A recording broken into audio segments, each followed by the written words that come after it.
All right. Welcome to Lunar Alchemy. This is John, and of course, here with Bella. Thank you for joining us. This is a special pre recorded edition of Lunar Alchemy because on August 10th, I will be trekking down a mountain after quite a long time out in the wilderness, and I cannot count on being available to make our usual broadcasting time. So we've pre-recorded our episode on the shadow of division, and we're going to go into the discussion of Gene Key 7, and which we've just kind of finished up talking about a few of the connecting gateways that have a great deal of influence on this. So I feel like this particular one is going to tie in with a lot of the concepts that we've already been building on for a while. Not to mention, this past August 8th on Sunday was a new moon.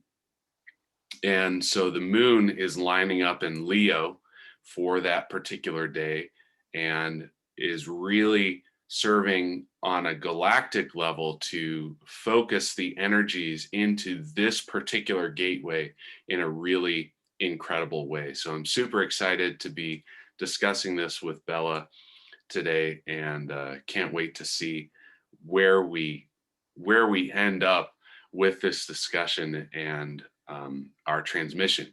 If you're watching on Facebook, thanks for checking us out and watching our discussion. We do make our discussions available every Tuesday at 8 p.m. Eastern. And our solar members, who are members of the Lunar Alchemy, they are able to receive the quantum healing transmissions that come along with each gateway to assist us with entraining our frequencies to a higher level with what is available. So if that interests you, please make a comment on the page and we will help you out with that. Cool. So let's get into Gene Key 7 and what's going on in the transits. Bella, I'm super excited about this particular gateway because it has such a prominent position in my hologenetic profile. My vocation and the core sphere is Gene Key 7. So I can't wait to get into this because for me, this particular gateway feels like a major fulcrum for expanding my experience and my frequency in incredible ways. And I hope that a discussion around this one is going to not only help me do this, but everybody who's watching to experience that as well. So Yeah, what's going on? I would love to pull up the chart. And like you said, Yeah. we are in a Leo energy, and the seven for me is very much in a Leo energy. And I think it's interesting that I'm going to show you on here um, that we were in the 31 just a few weeks ago, and now we are in the 7, and they are forming this channel of collective leadership from the throat to the G, or the G to the throat. So we just had, it's very interesting because here we had leadership, then we go into retreat and integration in the 33, and then we come back into leadership again. So it's quite interesting how they are like sandwiching around the medicine woman, and we call the 7 the alpha, we call this the president, and this the medicine woman in the 64 doors. So a lot of leadership energy, and I believe if the 31 is the voice of the self here, or the voice of leadership, here we have the role of leadership, like the self, the identity is leadership. And that's what we know with alpha. Like it's not, it's just that's what he does, it is just who he is in the world. So the 7 for me, yeah, it is an identity gate, and it's inherent. I believe that it's genetic, that some of us are born with that genetic, and some of us aren't, and that's very interesting to me. And I feel like just a little bit about the transits. I mean, we have a lot of things going into Virgo, and I think there can be a little bit of a conflict. Like the sun here is so much in empowerment and in leadership and this fire. And I think maybe we're still gonna have Mercury there, but here there is quite a lot. So I feel like Leo doesn't really care about details, doesn't really care about the structure in the everyday life. So I feel like it could be a little bit of frustration between Leo and Virgo in the transits. And I also would just like to mention that Jupiter, that had been going into Pisces for the last few months, is back into Aquarius, and this is the very last few months that we're actually going to have Jupiter in Aquarius, which is both of them are expansive, and it's Aquarius expansive into the future.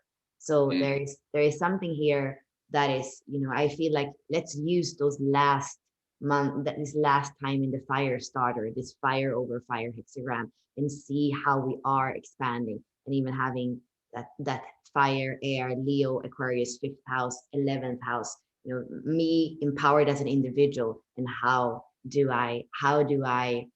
um, how do I play in the collective in the best possible way so that we can move into the future together, which is exactly what the 7 and the 31 care about. So that's what I can see in the charts for this transit. Oh, that's beautiful, and that leads me directly to just bring up a little bit more about the new moon that took place on Sunday, on August 8th.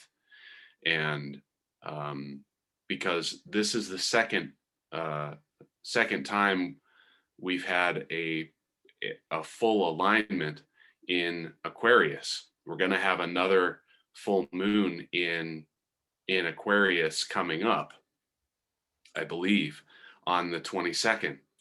And here is that same alignment that is kind of it's like a preparatory alignment for this expansion of this Aquarian energy that is coming through the the deepest layers of our being. If we look at the human being a as a manifestation of energetic layers, obviously we're all aware of the physical layer of our bodies and how our physical bodies function. A lot of people who, particularly with the swell of people identifying as being empathic or empaths, people who recognize that there's an energetic layer to our being that involves our emotions.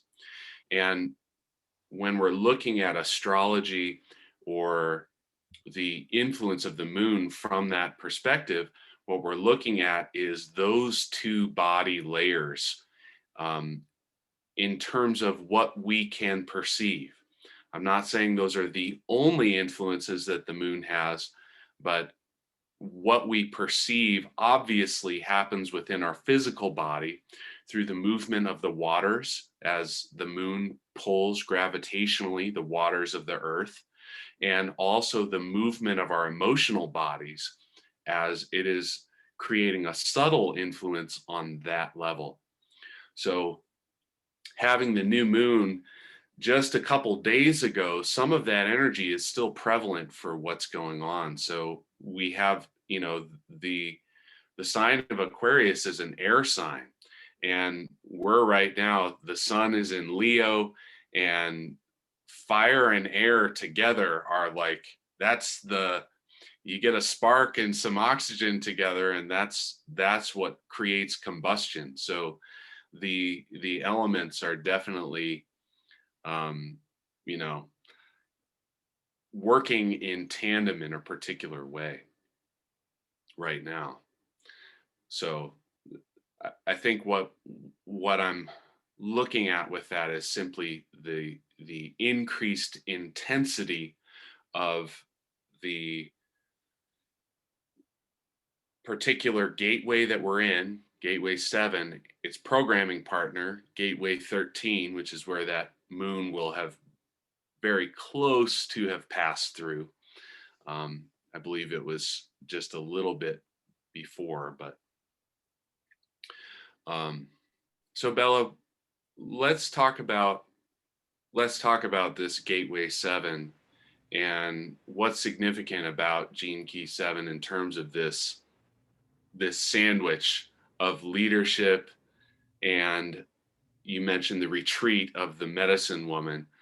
I want to I would love to go into some of that progression because we just covered Gateway 31 a couple weeks ago, and here we are back into this realm of leadership, and that forms that channel, the alpha channel, and that genetic inherent quality that we're looking at between the 7 and the 31. So I'm curious about your perspective about this progression and what you think is going on as we move through these. Yeah, so I think back to last week when we were speaking about the 31, which is that voice or leadership, and how both you and me, we could identify with being able to use words, to be wordsmiths in a way, and use words, a certain frequency, a certain certainty, and how we can be very precise with that, and how that's powerful. And but I guess what the progression is at the end of the day, where like how the world is evolving, it's not enough to just be the voice of leadership. It is really about the embodiment of leadership. And that is what the 33 is reminding of us of. In the low frequency, we forget to retreat, forget to integrate, forget to embody. We just go out and have a million different experiences, which is the experiences. Like if we think about, I'm actually going to do this again, maybe to make it a little bit bigger, because this is like they are really all in the throat. So if we have the Mhm. voice of leadership, and then the 33, in a low frequency, it goes out and it has a million experiences. And then the 13 is the other side. It hears everything that ever happened and have all the secrets, but there is no integration, there's no wisdom, there's no discernment. So we have that, that's the keywords of those two gates. Mhm. So what's needed is the medicine woman that comes into retreat and that integrates. And what I feel also with her storytelling is that she never points fingers. And a little bit to kind of just give your voice, give your opinion. That that is a little bit like, telling people what to do. And the medicine woman is really showing that it's around the bonfire, it's in the right environment. It's when we are in a circle, is then when we are together, that's when we can learn, that's when we can move Mhm. forward in a more integrated way. So for me, it's it's really the 31 coming into the body, being embodied, so that it becomes your identity. So it goes from the throat, your expression, and it is coming into the center of identity. So it's Mhm. becoming the alpha. It's inherent in you. It's not something you do or express. It becomes who Mhm. you are, what you walk. And that feels really powerful. Yeah, that really, um, that idea really, for me, when we consider just the concept of leadership and how it functions in society, and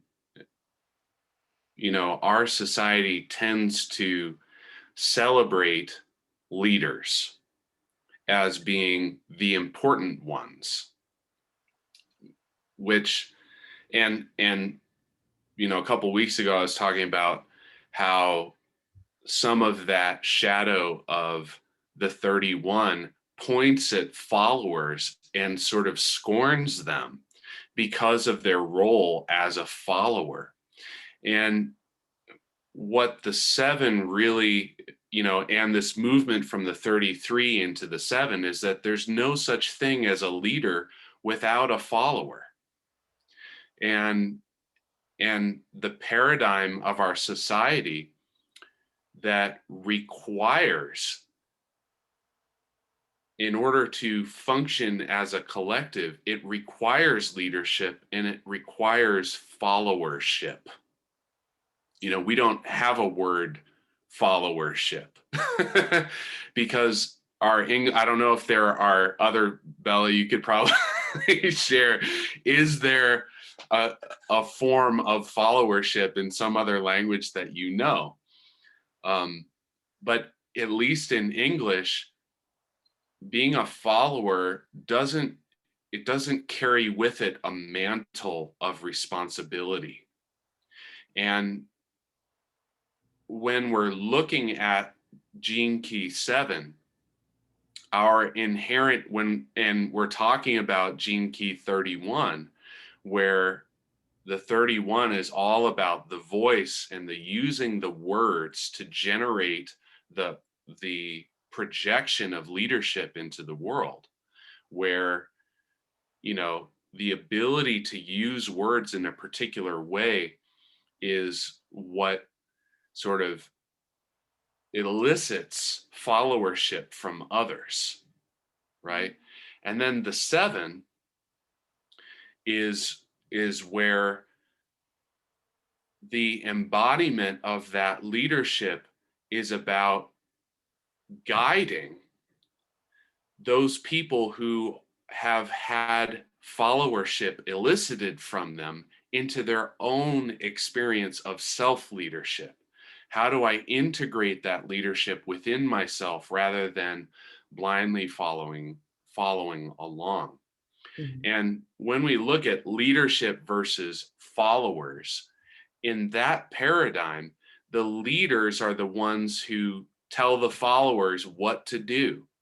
And you can see that what happens is either the reactive shadow of the 7, that sort of, manipulation of others for self benefit, um, or there's a gap. There is no leader. The repressed nature of the 7 means they're hidden. They're not available to interact with what is being asked for from those who are able to create that collective energy structure as a follower. And because of that inherent vacuum, that's what causes that shadow to fill in, because it's a situation that's ripe for personal enrichment through by manipulating others. I mean, it's really, really incredible how that kind of that square of the 7 and the 13 and the 33 and the 31 makes this, you know, structure inside of us. Yeah, I believe that leadership, even if we would go back and speak about the Trivian being, we worked on it last year with Ashley and with Simone, and it's that it's that body graph where you have the throat, you have the G, and you have the sacral, and all the other centers are kind of coming into the middle, and it is life force that is circulated up to your heart, to your who you are, and then expressed in truth. That's all that we need in a way, you know and that's why all the channels that go between the throat and the G are actually powerful leadership channels, and they're all different. We can feel it in the 33 and the 13. It's more about the secrets and the bonfire and like the tribe. It's more that energy of it. Even if I guess it is still collective circuitry, but it feels more, yeah, it's more abstract. It's more the sensing circuit. I feel you, I sit next to you, I hear you. And then in the middle we have the 8 and the 1, which is very individual. It's that creative spark. But the 8 is a really amazing agent for that creativity, and that's a leadership in itself. And then I guess what we do, that's an interesting question too. What is it that we identify as leadership? Because the collective leadership Right. has to do with the democracy, had to do with the elected leader. And now I feel like I feel like the word leadership has also been diluted. Like if you go and look at Mm. something on Instagram, it's going to be hashtags everywhere. And I wonder, like, to be a leader, yeah. And also that's interesting too. What's the difference between being a leader and being an influencer? I feel like where we are in the world now, Yeah. in a way, whoever can portray as a leader, but what are those, like, the true qualities of a leader?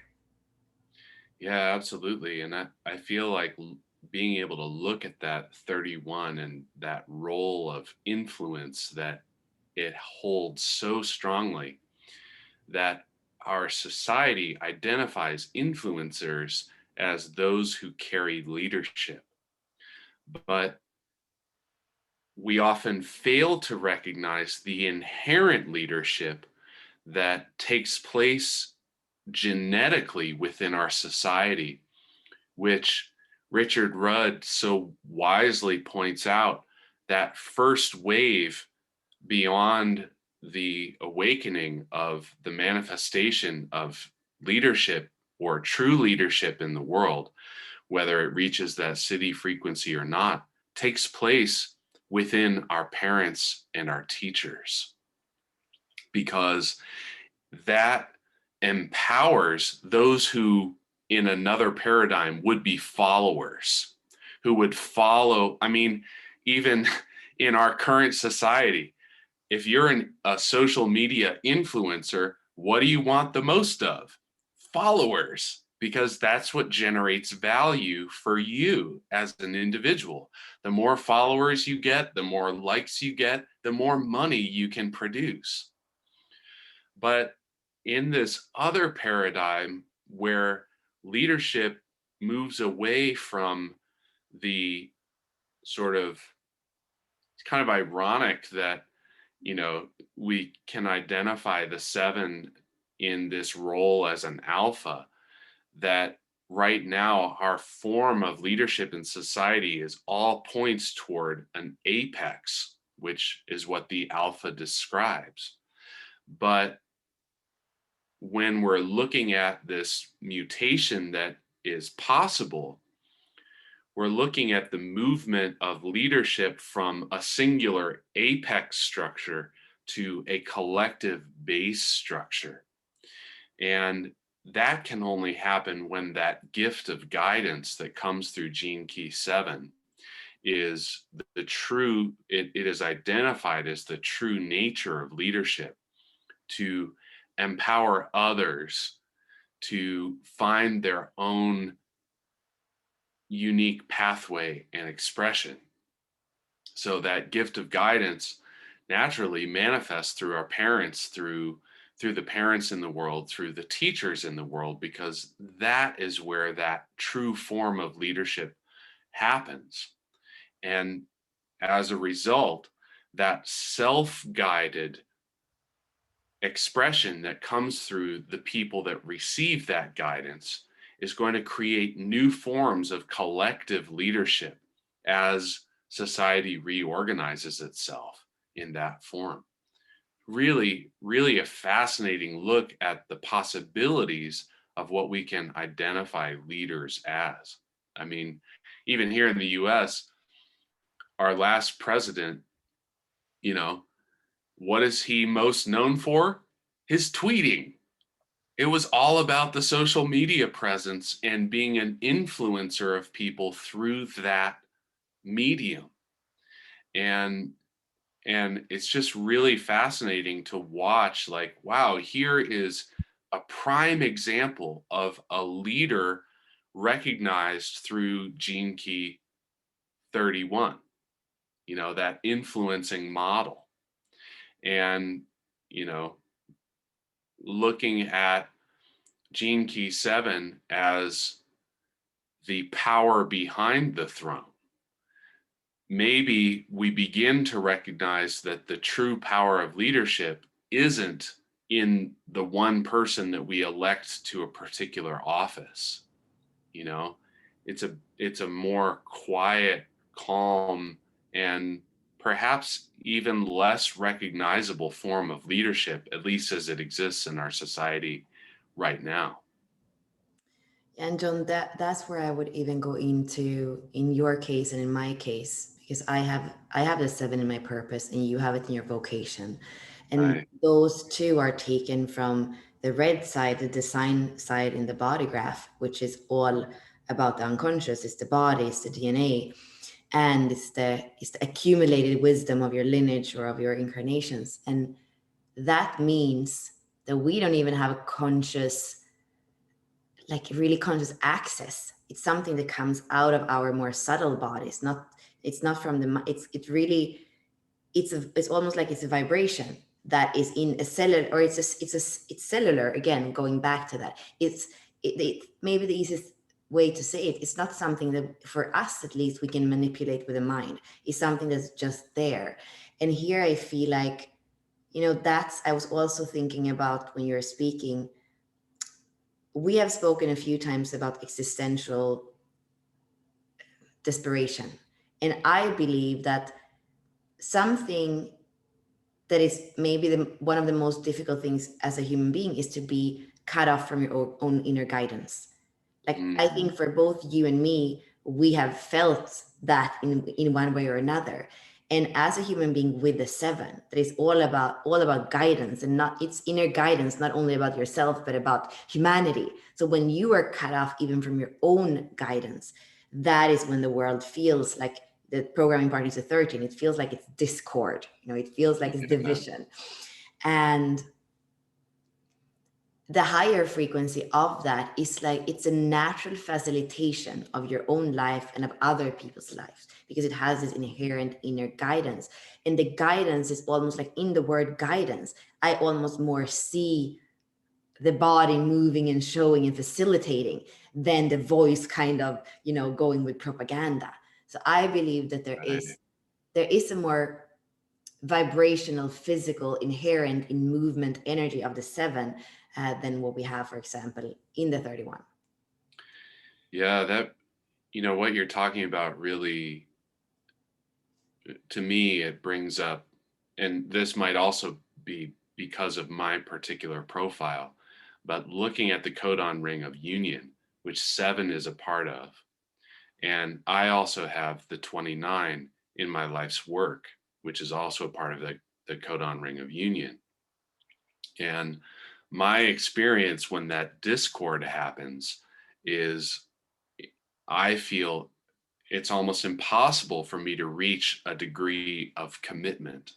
Almost everything going on feels half hearted. So, from my perspective, my conscious interaction with this particular energy all comes through that experience of, 1 foot in, 1 foot out, and feeling the sort of heaviness and the lack of freedom that I experience in within that frequency. And when I look at that codon ring of union, at least between the 7 and the 29, is that, that guidance, that field of guidance that can happen, and the expression of full-hearted commitment. It's like those two things work together to generate harmony that, you know, as we don't yet have any particular definitions for these codon rings, that just the title of union and looking at guidance and commitment, these two things to me generate a form of collective harmony that humanity really hasn't yet fully manifested. We can look at all of these geopolitical movements that have happened throughout the 20th century as this sort of attempt to bring the 29 and the 7 together somehow. In the West, democracy has been such a strong, pervasive energy. And in the East, we've had, in the USSR and in China, we've had these movements of communism that, you know, when the full commitment of the population as a society was involved, there's this concept that that political form could work out for the best of everyone, right? And of course, we've seen, how at least in Russia that completely fell apart. It still seems to function in China to some degree, but you've seen China has moved in a lot of ways to allow for the expression of individual economic freedom, at least economic freedom, if not the political individual expression there. Mhm. There's some form of conflict happening. And here in the United States, which is supposed to be the shining beacon of democracy on the planet, you know, we are more politically divided than, at least in our lifetime's history.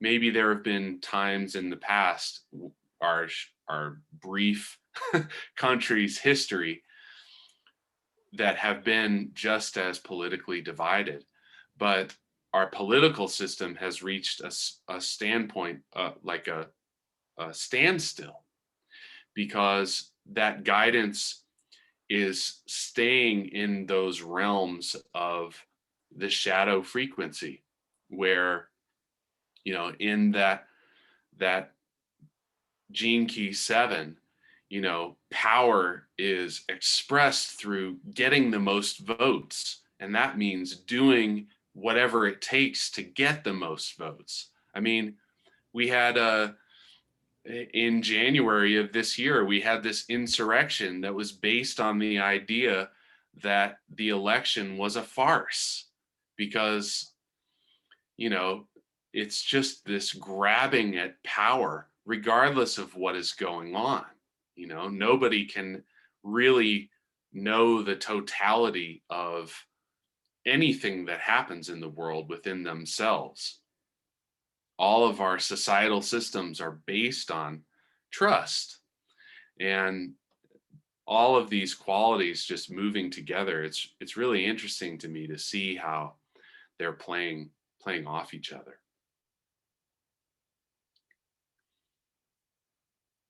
Oh, you're Yeah, I hear what you say, and sometimes it's better to laugh than to cry.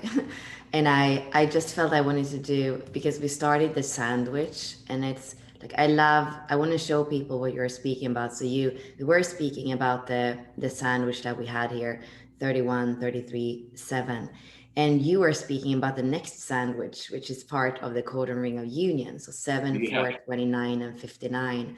yeah. I do feel like all the qualities we spoke about today with a 7, like here we are like the 7 is facilitating, guiding towards more understanding, more forgiveness.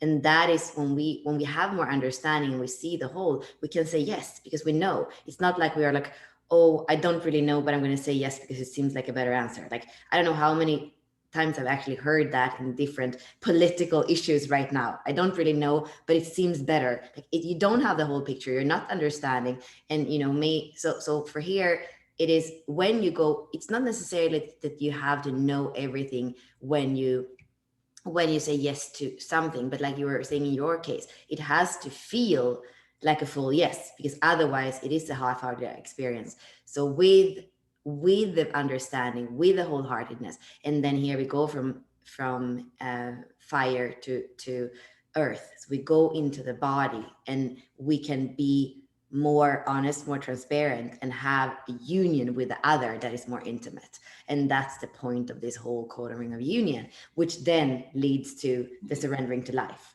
because we Mhm. we are we're trusting, we're guiding, we understand that we understand what we need to understand, and we can forgive and leave things behind us, that we can say yes to the experience that are here for us, that we will have intimacy between us. Like, yeah, if you have all those parts, then I would say surrendering to life is not such of a big risk than it would if there is division, if there is Mhm. intolerance, if there is this half-heartedness, and the lack of transparency, the dishonesty. Like, yeah, no. Then you're kind of going to be in denial of, like, everything. So I feel like it is, those are powerful transits that are coming. And like, I feel like what you're saying too, you can't really have one without the other. They are really going together. Mhm. Whatever way you weave them, they are speaking about relating between human beings, and how we can be, how we can be in reciprocity, how we can facilitate for each other, how, like, it's speaking about human relating in a way that I believe we haven't been able to do so well before. And that's why many of those big powers have fallen apart, because at least one part of the four legs of the table was like not so stable. Yeah, absolutely. Thank you so much for sharing that, because it really, it really gives a lot of insight about how each of us as an individual engages with this particular shadow of division. When we are in a state of unconscious following of leaders, then what's happening is that divisiveness is going to manifest in our experience of relationship with others. That's where the US finds all of this political division that separates camps of people by, you know, by sort of ideology. And, at the end of the day, what ends up happening is people translate their ideas about what is the best thing for our society into identities.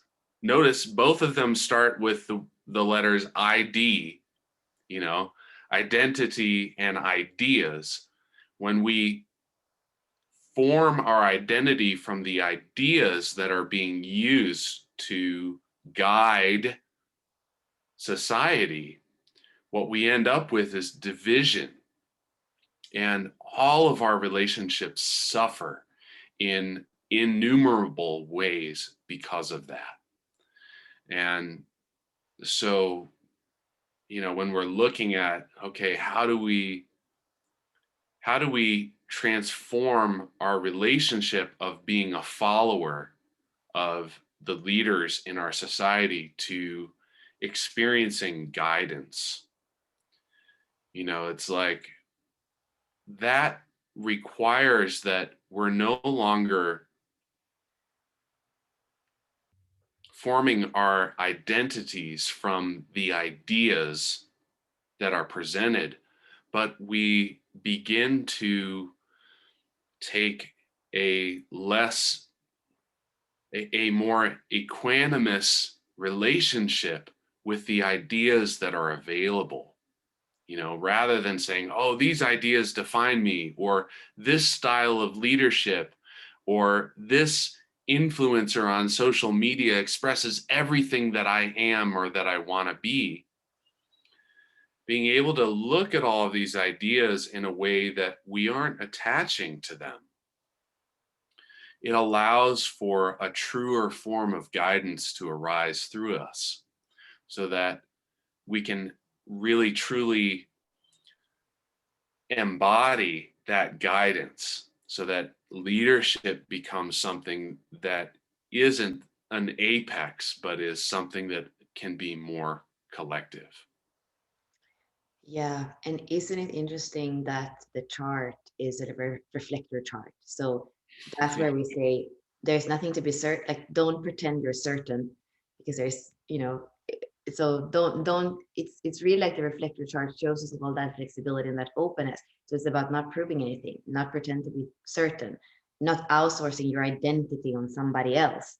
Not being confused by other people's opinions or thoughts, not hanging on to anything, any one system, any one cult or tribe too long, not feeling pressured to do something, the root center. And then the emotional center, again, it's like kind of that emotional wave of seeking something to kind of get out of the pain and pleasure. So I feel like with the reflector chart is telling us that there is not just one truth to be attached to and super certain about in one leader. Like it is about the inner leadership. And it is, I guess too, it is about being, because that has to do with the reflecting, being in the right environment. So I would say this week, question your environment and look at your own role. Are you an alpha in your environment? Do you have the possibility to be empowered where you are? That's a very good question. And if you haven't, if you don't feel that, then maybe it is time for you to change environments.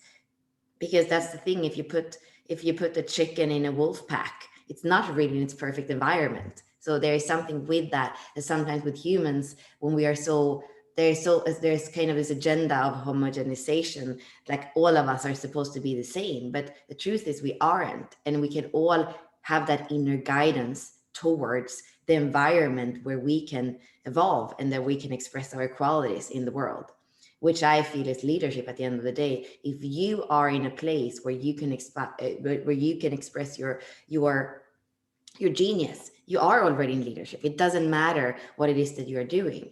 um, and that feels important, and that's what I feel like the 31 and the 7 in the higher frequency see. They facilitate others to become self-empowered. Beautiful. Yeah. I love that idea, and just a beautiful way to bring it all together in terms of how can we look at this. If you don't have 7 in your gene key profile anywhere or in your human design, what is this, what does that really mean? And how you can begin to engage with this energy on a personal level, so that you aren't simply fulfilling the role of being a follower, but you're kind of embracing a followership, that mantle of responsibility into how you receive guidance from the environment that you exist in. And that's true also for anyone who does have a prominent position of gene key 7, is that how are you engaging in relationship with your environment? Are you doing your best to empower people around you through an authentic expression, rather than trying to move other people in ways that you want them to move? Are you willing to accept their unique expression and to have their best interests at heart, to listen so that you understand what their best interests even are before deciding for somebody else what that might be? So I love that point. And for those of you watching on Facebook, I want to thank you for joining us for our discussion. Just make a comment that you'd like to get deeper into your experience with lunar alchemy on in the comments section, and we'll get you some information on how to do that.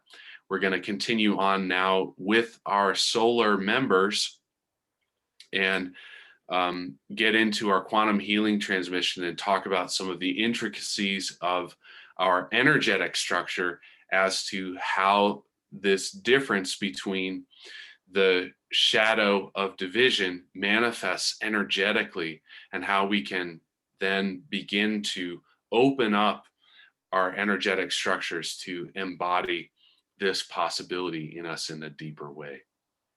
So we'll see you another time on Facebook. Thanks for joining us.